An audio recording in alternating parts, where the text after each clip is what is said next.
તો જય શ્રી કૃષ્ણ મિત્રો, welcome back to the blog. સવારે આપણે નાસ્તો કરી અને પછી આપણે જોતા હતા ગોળ દાદાની વાટ, કેમ કે આજે ઘરે બનાવવાનો હતો લગન પરો.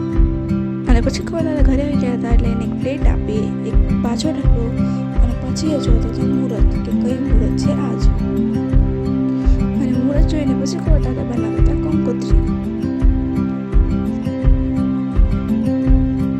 અને આયા બનતી હતી કંકોત્રી.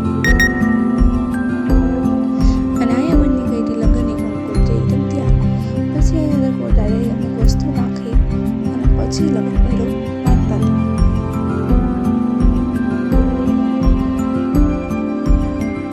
અહીં લગન પર આખો બની હતો. પછી ગોળ દાદા લગન ભરાણી નાના શેરીથી બાંધતા હતા. અને પછી ગોળ દાદાએ લગન ચાલી પછી બધા ઘરના લોકોને ઘરે ચાલી પછી મારી બહેન લગન પરાણે વધાર્યો. અને પછી લગન પરાણે એક લાલ કપના અંદર મૂકી દીધું.